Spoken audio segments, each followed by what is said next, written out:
சென்டாக்ஸ் இந்த சேனலுக்கு மறுபடியும் உங்களை இன்வைட் பண்ணுறேன். சப்ஸ்கிரிப்ஷன் அண்ட் சஜஷன் ரெண்டுக்குமே ரொம்ப தேங்க்ஸ். வீடியோஸை ஷேர் பண்ணுங்கள், மற்றவங்களுக்கும் சொல்லுங்கள். இந்த சென்டாக்ஸ் சேனலில் வர்ற இங்கிலீஷ் கிராமர் வீடியோஸில் அடுத்து நம்ம பார்க்க போகிறது ஒரு முக்கியமான டென்ஸ், பாஸ்ட் கண்டினியூஸ் டென்ஸ். அதாவது கடந்த காலத்தில் என்ன நடந்துக்கிட்டு இருந்துச்சு அப்படிங்கிறத எப்படி இங்கிலீஷில் சொல்கிறது. இதுவும் ரொம்ப ஈஸியாக இருக்கும்.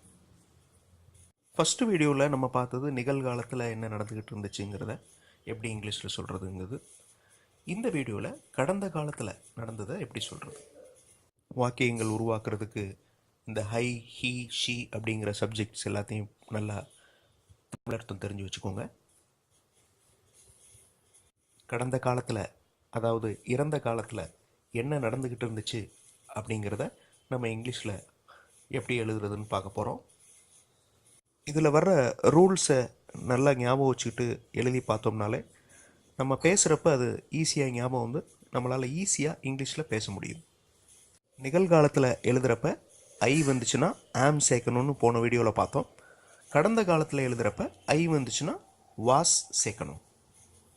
அதே மாதிரி லாஸ்ட் வீடியோவில் பார்த்த மாதிரி ப்ரெசன்ட் கண்டினியூஸில் எழுதுகிறப்ப ஹீ, ஷீ, இட் வந்துச்சுன்னா இஸ் சேர்க்கணும், இங்கே வாஸ் சேர்க்கணும். ஸோ கடந்த காலத்தில் நடந்துகிட்டு இருக்கிற நிகழ்ச்சிகளை சொல்கிறப்ப வி, யூ, தே வந்துச்சுன்னா வேர் சேர்க்கணும். இது எல்லாத்தையும் நல்லா மனப்பாடம் பண்ணிக்கோங்க. இப்போ பாருங்கள், நீங்கள் ஓடிக்கொண்டிருந்தீர்கள், அதாவது இது நடந்து முடிஞ்சிருச்சு. அதை எப்படி இங்கிலீஷில் சொல்கிறது? You were running. அதே மாதிரி நீங்கள் போய்கொண்டிருந்தீர்கள், நீ கவனித்து கொண்டிருந்தாய் அப்படிங்கிறத எப்படி இங்கிலீஷில் எழுதுறதுன்னு பாருங்கள்.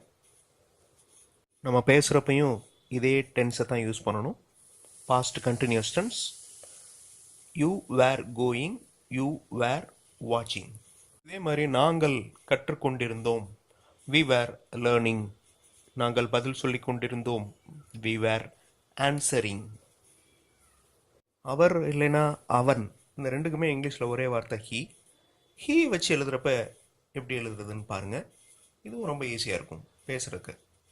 ஸோ அவர் பேசிக்கொண்டிருந்தார் அப்படிங்கிறது, பேசிக்கிட்டு இருந்ததுங்கிறது பழைய நிகழ்ச்சி. So he was speaking. இதே மாதிரி வேறு வேறு சென்டென்ஸ், வேறு வேறு வெர்பு, அதாவது செயல்களை வச்சு நீங்களா சொல்லி பார்க்கணும், ப்ராக்டிஸ் பண்ணி பார்க்கணும். இப்போ நான் என்ன செஞ்சுக்கிட்டு இருந்தேன் அப்படிங்கிறத சொல்கிறது. நான் பேசிக்கொண்டிருந்தேன், ஐ வாஸ் ஸ்பீக்கிங். நான் சாப்பிட்டு கொண்டிருந்தேன், ஐ வாஸ் ஈட்டிங். ஸோ நல்லா ரீகால் பண்ணிடுங்க. இந்த கொடுத்துருக்குற 5 சென்டென்சஸை தமிழில் இருக்குது, அதை இங்கிலீஷில் ட்ரான்ஸ்லேட் பண்ணி பாருங்கள். அதுக்கு முன்னாடி இந்த வார்த்தைகளை நல்லா தெரிஞ்சு வச்சுக்கோங்க. இதுதான் சப்ஜெக்ட், இதை வச்சு தான் ஸ்டார்ட் பண்ணணும் ஒரு சென்டென்சஸை.